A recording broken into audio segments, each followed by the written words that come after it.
निक्की होणार big बॉसची villain. हो, Suraj big बॉसचा winner होणार नाही आणि याचं कारण काय आहे ते मी तुम्हाला या व्हिडिओमध्ये सांगणार आहे. प्लीज त्याआधी माझ्या चॅनलला सबस्क्राईब करा आणि व्हिडिओ पूर्ण पाहत राहा. तर खरंच निक्की होणार आहे बिग बॉसचा विनर आणि सूरज होणार नाहीये. याचं मेन कारण आहे बिग बॉस. कारण बिग बॉसचा गेम ज्या पद्धतीने सध्या सुरू आहे ते सगळं फक्त बिग बॉसच्या मर्जीनुसार चालू आहे. म्हणजे ते म्हणतात की वोटिंग नुसार लोक घराबाहेर काढले जातात. पण ज्या वेळेला मागे पॅटीदादांचं इव्हिक्शन झालं ते मला खूप चुकीचं वाटलं. म्हणजे सोशल मीडियाला वगैरे सगळीकडे सगळे लोक पॅटीदादांना इतका सपोर्ट करत होते, पॅटीदादांना इतके वोट मिळत होते आणि तरी सुद्धा बिग बॉसने पॅटीदादांना घराबाहेर काढलं आणि तेही जान्हवीच्या आधी. म्हणजे जान्हवीमध्ये आणि पॅटीदादांमध्ये जे भांडण झालं होतं त्यामध्ये अख्खा महाराष्ट्र इन्व्हॉल्व झाला होता की तेवढ्या सिनियर कलाकारांना एवढं घालून पाडून कसं काय बोलली. आणि तरी सुद्धा आज जान्हवी बिग बॉसच्या घरामध्ये आहे आणि त्यांनी पॅटीदादांना घराबाहेर काढले. हे मला खूप चुकीचं वाटलं. मी हे नोटीस केलंय की बिग बॉस ना सगळ्यात जास्त फुटेज ना निकीला देतात. म्हणजे असं सोशल मीडियावर सगळेच म्हणत आहेत की बिग बॉस फक्त आणि फक्त निकीमुळे. हे मला खूप चुकीचं वाटतं. बिग बॉस फक्त निकीमुळे नाहीये. म्हणजे मी स्वतः फक्त बिग बॉस सूरजमुळे बघतीये आणि अंकितामुळे बघतीये. मी निकीमुळे बिग बॉस बघत नाहीये. मला त्याचा ड्रामा बघायचा नाहीये. पण बिग बॉस आपल्याला तेच रिपीट निकीच्याच गोष्टी का दाखवतात. म्हणजे तिला स्पेशल ट्रीटमेंट का, डायरेक्ट तिलाच तिकीट टू फिनाले काय. म्हणजे हे लोक एवढी मेहनत करतात, एवढ्या मेहनतीने हे टास्क कंप्लीट करतात आणि त्यांना तिकीट टू फिनाले मिळालं नाही आणि फक्त निकीला तिकीट टू फिनाले मिळालं. हे मला खूप चुकीचं वाटलं.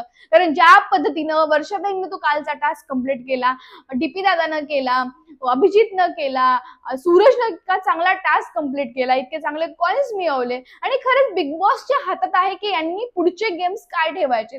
म्हणजे जो पहिला गेम होता कार चालवायचा, सगळ्यांनाच माहित होतं की हा गेम सूरज जिंकणार. कारण सूरज फिजिकली खूप स्ट्रॉंग आहे आणि खूप चपळ आहे.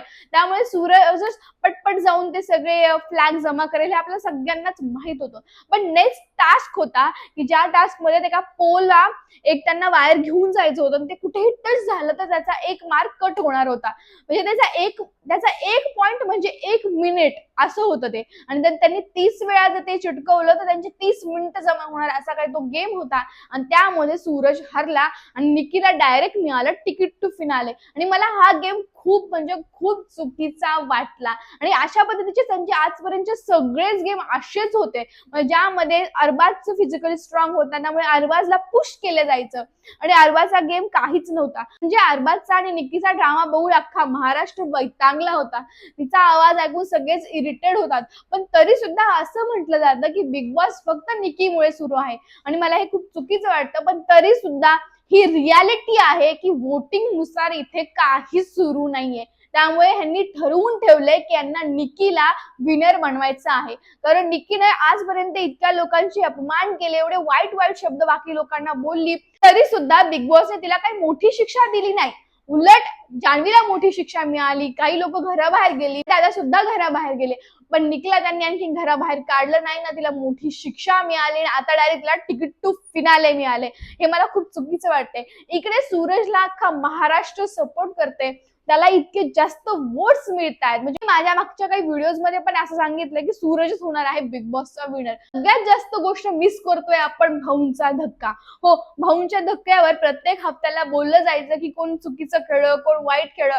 याच्यानुसार आपल्याला कळत होतं की खरंच यार ओव्हरऑल हप्त्यामध्ये काय काय झालंय, आपण कोणाला वोट्स द्यायला पाहिजेत, लोकांची इन्व्हॉल्वमेंट बिग बॉस मध्ये कशी आहे आणि खरंच बिग बॉसचे काय काय रूल्स आहेत, ज्याने रूल्स तोडले त्यांना शिक्षा पण मिळायची पहिले. पण आता तसं काहीच होत नाहीये कारण तिथे रितेश भाऊच नाहीयेत.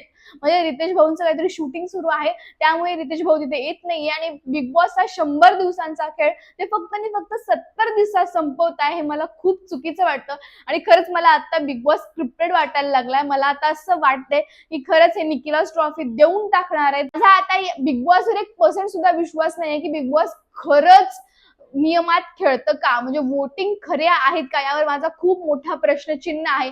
प्लीज तुम्हाला काय वाटतं कमेंटमध्ये नक्की सांगा. जर खरंच वोटिंग नुसार जर लोक घराबाहेर जाणार असतील तर त्यांनी पॅटीदादांना घराबाहेर का काढलं. पॅटीदादांना एवढे कमी वोट्स मिळाले नव्हते यावर माझा खूप 100% विश्वास आहे. आणि आपल्याला सगळ्यांनाच माहित आहे सूरजला खूप जास्त वोट्स मिळणार आहे. सूरजला सगळे लोक खूप सपोर्ट करत आहेत. पण बिग बॉस सूरजला सपोर्ट करत नाहीये. बिग बॉस फक्त आणि फक्त निकीला सपोर्ट करतोय. डायरेक्ट तिला तिकीट टू फिनाले देते आणि तिला हे असे ट्रॉफी पण देऊन टाकतील, यावर माझा खूप विश्वास आहे. प्लीज तुम्हाला काय वाटतं कमेंटमध्ये नक्की सांगा आणि माझ्या चॅनलला सबस्क्राईब करा. थँक्यू गाइस, तुम्ही हा व्हिडिओ पाहिला. प्लीज माझ्या चॅनल लाईक करा, शेअर करा आणि सबस्क्राईब करा.